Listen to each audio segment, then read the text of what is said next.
On this episode of Travels with Bill, we're just east of Roblin, Manitoba, right along Highway 5. We've turned off the road where we saw a museum sign, and we're here at the Keystone Pioneers Museum. We're in for a real special treat on this episode, so make sure you stick around. It does get kind of long, but we have a lot to show you. We're going to go inside many of the buildings at the museum. This, of course, is the church. Now, we're not going to see absolutely everything the museum has to offer, and you may think to yourself, well, I don't need to go once I've seen the video because I've seen it all. But the reality is the video is more about making sure you come. This is Dunlop Cabin. We've moved buildings again, taking a look inside it. Now, you'll notice some things about this museum. They've done an awful lot of work to make everything look amazing. So the basic plan here is I'm going to walk you through a bunch of the buildings, show you a bunch of the displays, tell you about some of them and some of the stuff, but what I really want you to do is make plans to come visit. The museum's open in the summer of 2022, Monday to Thursday, noon till 5, so you can find a way to make those hours work for you. They would normally have a show day the second weekend of July, but unfortunately this year that's been cancelled. Not this time due to COVID, but due to a lack of volunteers. Now, of course, a lot of the farmers in the area help out, but because it's such a late spring, they're still busy spraying and looking after their crops, so they weren't able to find the time to help. And of course, like any organization, volunteers are getting few and far between. So if you're in the Roblin area, seeing this and thinking, gee, I'd love to volunteer, well, maybe you should. We've moved buildings again. This is what I would call the hospital building. Now, much of this stuff is from the old Roblin Hospital, and certainly they had some help in putting this together. Marilyn Simpson was working in the lab at the hospital, and of course a bunch of this was in the basement, so she made sure it got here instead of maybe being thrown away. Well, it's a whole building full of stuff from the hospital. Everything from the beds to the bottles to much of the lab equipment. Well, if you're into medical stuff, it's probably the best collection of medical gear I've seen anywhere in all of my travels, so worth a trip just to see this. Of course, there's a whole nother part of the museum to see too. Keystone Pioneers Museum goes everywhere from old tractors to new stuff. These were on the wall of the hospital. They're kind of cool, aren't they? So much to see here. You'll notice almost everything has tags on it. The tag tells you what it is, in many cases where it came from, and of course it helps them keep track of it for their big collection of all the items. So they can have a catalog that tells them everything that's here and helps people find out if they have an item that they need to come see. Check out these. Of course, those came off an elevator. See the Roblin sign? Those are from a pool elevator as well. It's the letters that were actually on the side of one before it was demolished. Now, I have kind of a special attraction to those letters, and you won't get it now, but in a future video, we'll talk about these letters. You'll see this clip again as we talk about just where those letters came from. We're back in the museum a little further now. A couple buildings here that are kind of family collections. So each of the next couple buildings is something the whole family put together. In this case, the gentleman works on much of this equipment, actually has it running and doing quite well, and it's in such good shape too. I love that it's shedded because it's not outside in the elements getting rusty or having the paint fade. It's inside being taken care of and keeping it just the way it should be. Of course, you've seen lots of this stuff before, maybe out in a field, not looking that great, but when it's all fixed up, you can see what it was like the day it came off the dealer's lot. Now, I had a tour guide, and she's a little bit shy, so I've tried to cut her out of all the shots, and I didn't use any of the audio for explaining this stuff either. But when I came, $5 admission got me in and got me a tour guide to walk around and kind of show me everything. We're going to go upstairs in the building here, check out what they have up top, because it's kind of cool too. Tour guide walked me around. We were here about an hour, and certainly that wasn't very long for the amount of stuff. I was moving pretty quick. We ended up with a 23-minute video, so you can see about the speed I was going. We just cut out some of the stuff between the buildings as we went from building to building. If you were coming here, I would want to show up at 12 and expect to stay until 5 because there's just so much to see. You may even need more than one day. It's also laid out very well, and I don't know if you've ever worked in a museum, but it's a bit of a challenge. You get all this stuff. And what do you do with it? Do you just put it in a big pile? Well, for the most part, here at the Keystone Pioneers Museum, they've managed to set it all up so it's in pretty good displays. Now, of course, she was telling me about all the things they wanted to change, but the reality is, it's pretty good already. So anything they do change is only going to make it better than it was. I know sometimes, well, museums get to feel a little bit more like pack rats than museums. This one's not like that at all. This stuff's in pretty good shape, and you can get to all of it. Little view from the top here before we go back down the stairs and move on. So here's that next building, again another family. Now the gentleman's passed away here and his wife's donated some of it. That's a working steam engine, it goes. They've also got a threshing machine in the back. And the part of the museum we're in right now is kind of the older equipment type stuff, although you'll see in a minute. There's a room in this building full of things that aren't just equipment, but there's some pretty cool equipment too. And I know a lot of guys, a little older, want to come see this stuff. One of the neat things about the museum, we'll see it a little bit later on more, is there's some kind of modern stuff too. In fact, they've got a computer or two on display, and some of them, well, they aren't that old. At least they don't feel that old to me. We'll show you that later on. This is it's a scale model of a threshing machine and a scale model of a steam engine. That's so cool, isn't it? Someone built that. Oh, got a little shot of the tour guide in there. She was really friendly though. It's too bad she was so shy, because she could have been in the video and done a much better job of explaining what some of this stuff is. As much as we do go through the whole museum here, well, actually, we don't. We miss some stuff. We miss, for example, the old thatched roof house. That's not part of the tour. And, certainly even in the buildings we were in, we're moving so quickly that, well, I don't know. I hate to keep harping on this, but you do need to come see it, because $5 is nothing to see this quality of stuff all assembled together and hear some of the stories that go with it. In fact, there's so much stuff here, I got thinking we're probably going to have to come back a couple times. What would be really incredible, well, look, I love these, the train cups. See how each one's a different kind of locomotive from over the years, all the way from the very first ones to the ones you kind of recognize when steam engines went away. Love the cups. Some toys there too, very nice.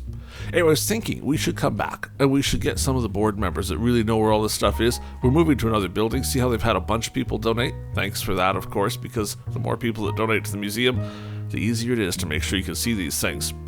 But we could get some board members and we could put together some videos and talk about specific parts of the museum, because I think they have a lot of information to share and they'd do a better job than I ever would of explaining the intimate details. Obviously, this is the old fire truck from the Roblin Fire Department. It's preserved here. Now, from what I gather, it's not running right now, but they hope to change that. They'd like to actually fix this up and get it so it goes again and can be driven around. Well, that'd be kind of neat. Even if you couldn't drive it, get the lights flashing, the siren going. Oh yeah, that'd be nice. Okay, the modern lawnmower, they're probably not part of the display. The Manitoba Dairy Co-op Limited, that's the actual sign off the creamery in the Roblin area. Well, that's neat they have it preserved, isn't it? Because for so many years, people, of course, went to the creamery. It's not there anymore, but the sign's still here. Brings back a lot of nostalgia, doesn't it? Old signs, well, we saw the ones off the elevator a minute ago. Of course, farmers saw those for years. Everybody saw them in the towns. Now you have to find them in a museum. But they do bring back the memories. And that's kind of the point of the museum. Check this out, from 1927, it's the threshing caboose. Well, you follow around in the fields, right, as you were doing the threshing. Don Smith, a farmer from Roblin, Manitoba. Look at the vehicle, though. Can you imagine when this was brand new and looked like that? I know it's all restored now, but imagine how cool it was. You always think of the old days in black and white photos. There was a lot of color. Speaking of black and white photos, here's some photos of them doing some threshing, in fact. Boy, it looks like a hard, dirty work.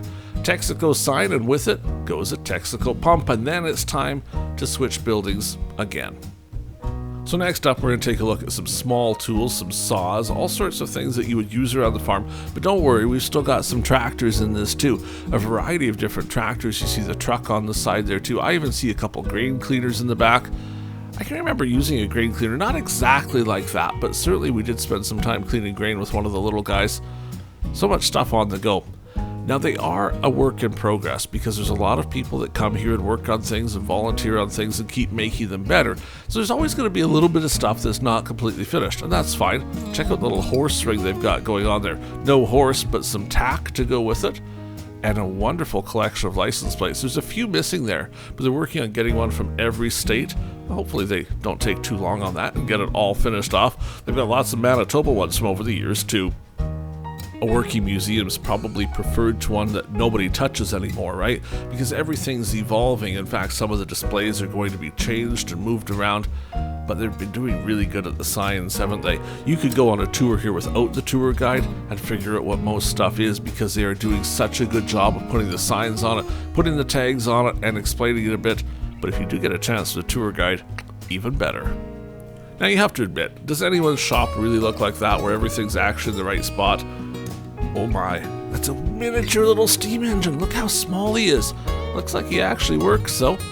Okay, we're switching buildings again. Here we are with some pictures to start off. Then we're going into some more tractors. I see a couple John Deeres there. In fact, a very special John Deere coming up here in a minute or two. Ford tractor there. All sorts of them on display. Now, most of these I think run, but don't quote me on that.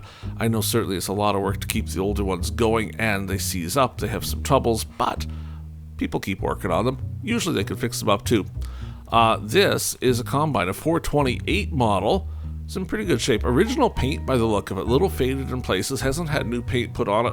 But looks like probably the original logo's on there too. Think for a moment the size difference between that open cab. So you're sitting up there without anything over you. Doesn't look like I see the seat, but everything else is there. Contrast that to what you see in the fields today. Now, of course, there's a huge price difference. Huge capacity difference too. But that's how combines started out. That's kind of how I remember them when I was really, really young. Of course, now they're much, much, much, much, much bigger. But it's so cool to see one of the old ones, too. Another John Deere tractor. Looks like they've got a lathe set up. Oh, and there's even a 22 cat Caterpillar. That's kind of neat. They're pretty small, too. If you think about how big they turned into over the years, that's a cute little fella. This is that special John Deere I was telling you about. Now, this was the first 1940D west of Winnipeg with an electric starter. I used to drive a John Deere. It had an electric starter. It wasn't quite this model either. It was a little bit newer, but pretty cool, isn't it, to have the first one west of Winnipeg? Well, of course, that was part of opening up Canada, making the tractors new and different, and continually advancing.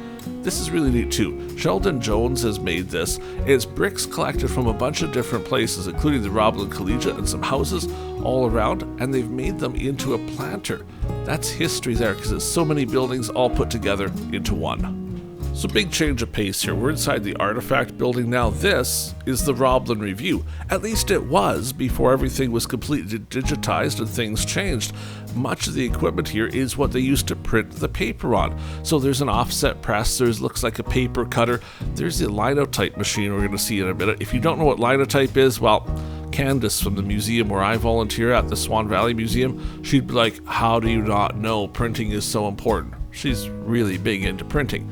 Check out the equipment though, all the way from movable type, arranging one letter at a time to finally spell out your story, all the way up to the hot lead type, that's the linotype machine, into even, if you look here, you'll see some plates for making plates for the offset press. It's all here, all the way to computers. We'll take a look at some of those in a second too. There's a type case. Candace would be falling in love right now. And then some copy setters. Off in the corner there, those look like plate makers to me.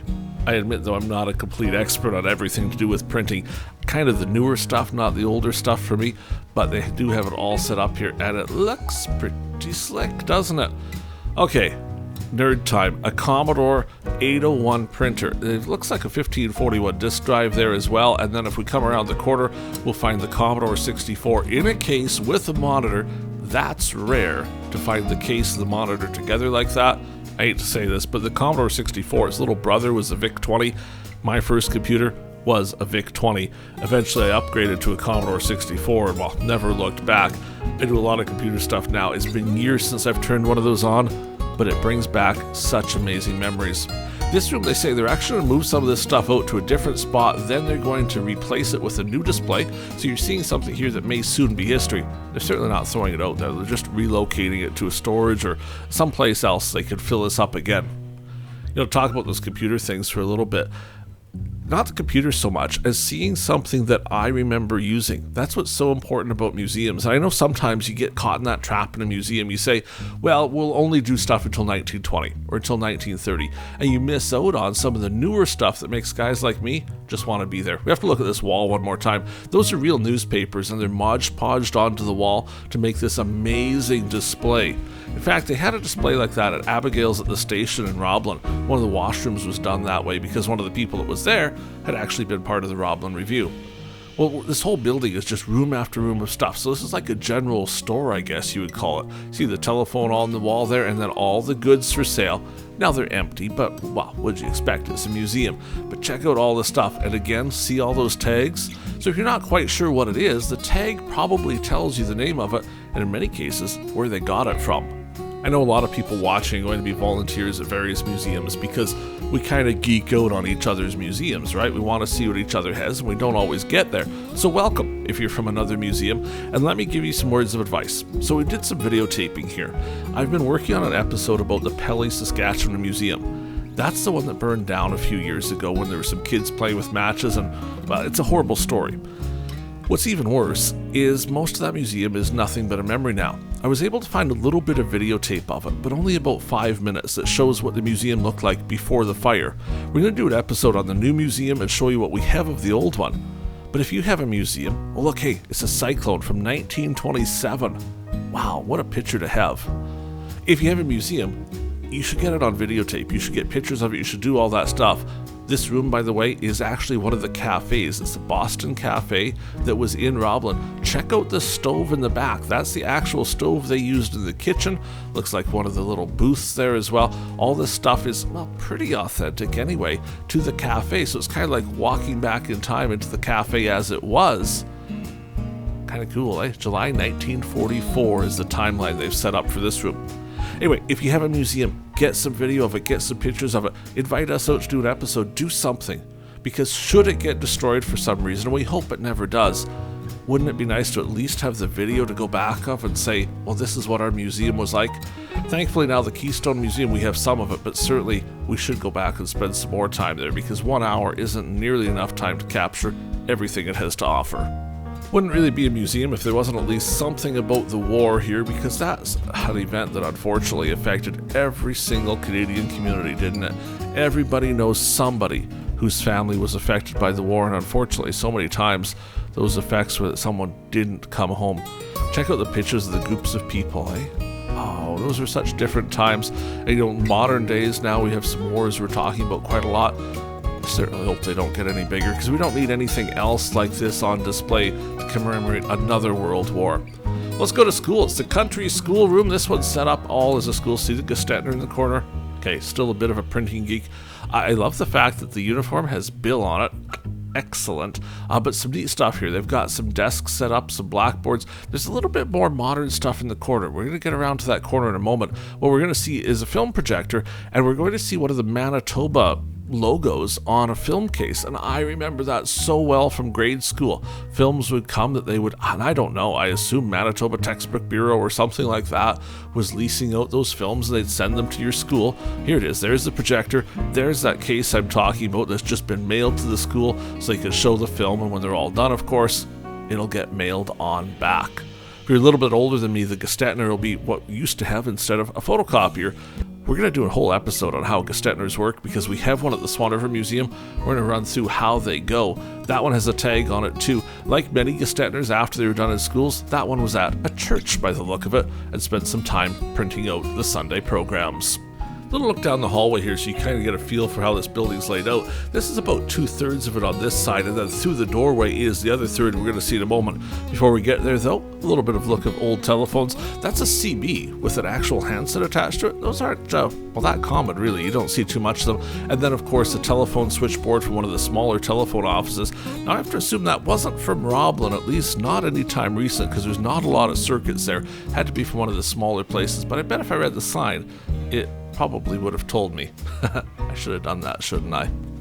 Some of the stickers on it, though, do have 937 numbers, so it had to be fairly recent to have the full exchange numbers. Here's the front of that building. Lots of stuff in here, a little bit of dining room set up, and then we're kind of just more into display stuff. So the back is like actual themed rooms, where this is more just cabinets full of interesting things. Some band uniforms here. They're from the Roblin band. Looks like they had a marching band, like many communities did. Not many communities have those anymore, do they? Swan River brought theirs back, kind of a one-time special thing, and sometimes you see that when you have a centennial in a community or homecoming or something, they'll actually put the marching band back together for one more performance. It's so special when they do that and sort of reenact history. Well, you know, if it wasn't modern times, I'd probably have some of these, all sorts of different cameras. Imagine I'd still be taking pictures of things even if I had to use film. I used to take pictures of things on film. It's just nowadays I'm kind of into video, and wondering why I didn't start a video many years ago. Well, part of the answer is cameras are a lot more complicated. You couldn't carry them around so easily. If you've ever seen us filming these, you know we're actually using some really small cameras, but they're such great quality, so we use them and it works out pretty good, doesn't it? Speaking of filming these, we were a couple buildings in before our tour guide really kind of couldn't take it anymore. I said, okay, why are you filming this? And I said, well, we do this little show, this travel show. She's like, oh, your travels with Bill, I know you. She's also a fan of the channel, so hi, nice to see you again. You know how special it is when I go someplace and people have already seen the channel, are excited to see us there. Her big concern, they probably wish they knew you were coming so they could have got ready more. Well, we want people to see it the way it is. Look at that row of elevators. That's kind of cool. Of course, they're not there anymore, but the memories still exist. Anyway, it's so cool. When we see a fan of the channel, you say hi and we say hi, and then we film something and we get to put it on the channel too. Of course, you're welcome to invite us. This is the back of sort of the museum office area. It's a bottle collection they're working on. The boxes are all full of bottles. They're building more shelves to put them in. These are just the ones they have on display so far. I don't know if this is as open to the public. She certainly snuck me in here and let me see. You might have to say please to get to see these at the moment, but the idea is they're going to be on display. You saw in the corner there a bit, they're making some new signs in the museum too, so they're replacing some of the older stuff with some of the newer stuff and making it even more fancy. Anyway, if you have great suggestions of where we should go, leave a comment down below with where you think you would like to see on Travels with Bill. Look at these checks that were never cashed. One of them is for 6 cents. They're all basically under $1. They just saved them instead of cashed them because it didn't make sense and framed them. Kind of cool though to see the old checks from the old elevator companies. They're not really around much anymore.